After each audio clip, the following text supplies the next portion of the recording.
અમદાવાદમાં કોંગ્રેસ નેતાઓ કલેક્ટર કચેરી ખાતે ધરણા કરશે। રાહુલ ગાંધી પર થયેલા હુમલાના વિરોધમાં ધરણા કરવામાં આવશે।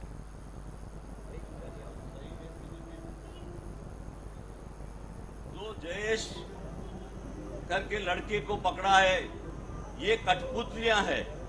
इसके पीछे बड़े बड़े लोग हैं। ये साजिश थी, बड़े सुनियोजित साजिश करके भारतीय जनता पार्टी ने ये अटैक किया था। इससे भारतीय जनता पार्टी का चाल चलन और चरित्र ये सबको पता चलता है कि ये कैसे लोग हैं और कैसा कैसा काम करते हैं। हम कड़ी निंदा करते हैं और आने वाले समय में गुजरात की जनता इनको करारा जवाब देगी।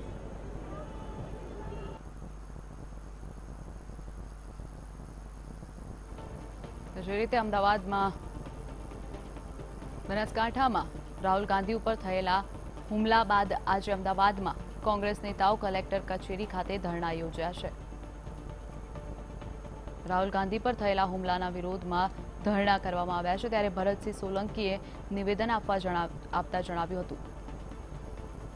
તેમાં ધરપકડ કરવામાં આવેલા ભાજપના નેતાની તેમણે વાત કરી હતી અને કહ્યું હતું કે આ એક નિંદનીય ઘટના કહી શકાય કે એક રાષ્ટ્રીય અધ્યક્ષ કોંગ્રેસના જે રીતે ગુજરાતની મુલાકાતે આવે ને તેની ઉપર આ પ્રકારનો હુમલો કરવામાં આવે તે એક નિંદનીય ઘટના ગણી શકાય તેવા નિવેદનો તેમના દ્વારા આપવામાં આવ્યા હતા।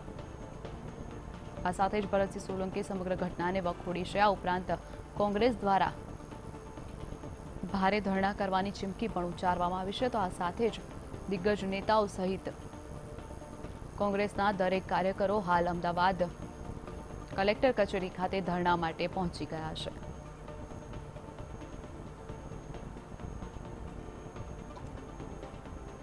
તો જણાવી દઈએ કે 2 દિવસ અગાઉ જે રીતે બનાસકાંઠામાં રાહુલ ગાંધી ઉપર હુમલો થયો હતો, પથ્થર મારવાનો અને ઉપરાંત પાણીના પાઉચ ફેંકવામાં આવ્યા હતા અને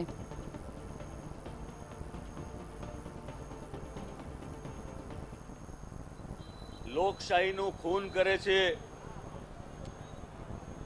જ્યાં કંઈ પણ લોકો, પ્રજાજનો, કાર્યકર્તાઓ પોતાનો અવાજ રજૂ કરે એને દબાઈ દેવાનો પ્રયત્ન કરે છે। આપ સૌ જાણો છો એમ ગુજરાતમાં પૂરની પરિસ્થિતિ બનાસકાંઠા, મોરબી, અરવલ્લી જિલ્લામાં થઈ, પાટણ જિલ્લામાં થઈ। ભારતીય જનતા પાર્ટીનું કામ જીવ બચાવવાનું હતું, રાહત પહોંચાડવાનું હતું અને એ પતી ગયા પછી રિહેબિલિટેશન એટલે કે પુનઃવસનનું કામ કરવાનું હતું। ભારતીય જનતા પાર્ટી રેસ્ક્યુમાં એટલે કે જીવ બચાવવામાં નિષ્ફળ ગઈ। 200 કરતાં પણ વધારે લોકો આ પૂરમાં માર્યા ગયા। રાહતની કામગીરી ધીમી અને ઠપ ચાલે। કોંગ્રેસના કાર્યકર્તાઓ લોકોની સાથે જઈ, સમાજની સામાજિક સંસ્થાઓ સાથે જઈ અને મદદરૂપ થયા।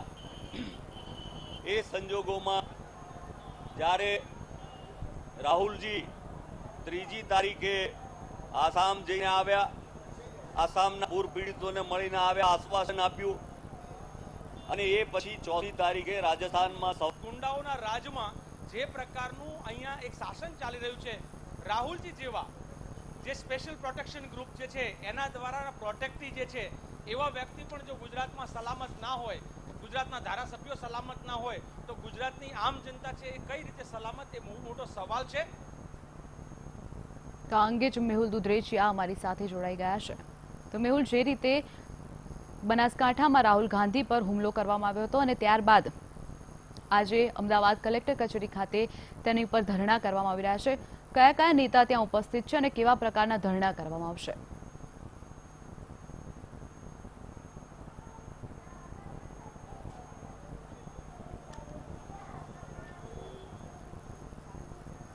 जी आपने जणावी दो कि जे प्रमाणे राहुल गांधी पर जे बनासकांठानी अंदर हुमलो थयेलो तेनो विरोध आज राज्यभरमा थई रह्यो छे। गई काले पण विरोध करवामां આવ્યો હતો, આજે પણ વિરોધ છે। आप मारी पाछळ जे प्रमाणे जोई रह्या छो પ્રદેશ પ્રમુખના તમામ જે નેતાઓ છે તે અત્યારે હાજર છે. ગુજરાત પ્રભારી પણ અત્યારે અહીંયા હાજર છે.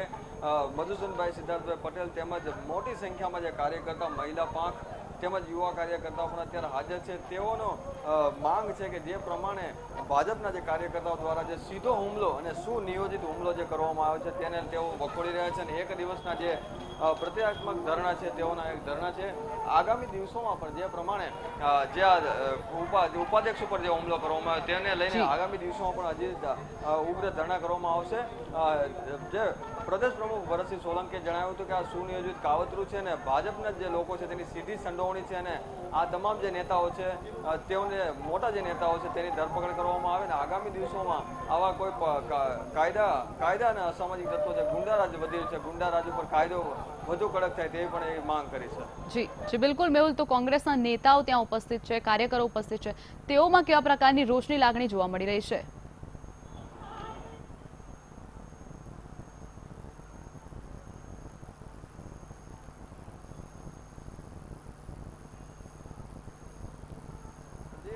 બતાવી દો કે જે પ્રમાણે અત્યારે જ્યાં મોટી સંખ્યામાં જે કાર્યકર્તાઓ છે તેઓની માંગ એ છે, આ એઓનો રોષ જે દેખાય છે, રોષ એ છે કે જે પ્રમાણે જે ઉપાધ્યક્ષ લેવલના જે માણસો છે, ધારાસભ્યો છે, તેઓ જે અત્યારે અહીંયા સલામત નથી. રાજ્યના આવા મોટા મોટા નેતાઓ જ્યારે સલામત નથી ત્યારે જે સામાન્ય માણસો કેવી રીતે સલામત હોઈ શકે તેવી માંગ છે. અને સાથે નાના કાર્યકર્તાઓની પણ એ માંગ છે કે જે પ્રમાણે જે ઉપાધ્યક્ષ પર હુમલો કરવામાં આવ્યો છે, જે પ્રમાણે 3 થી 4 લોકોની જે અટકાયત કરવામાં આવી તેનાથી પણ વધારે જે મોટા નેતાઓ છે તેની અટકાયત કરવામાં આવે અને જેની સીધી સંડોવણી છે તેની પણ પકડવામાં આવે.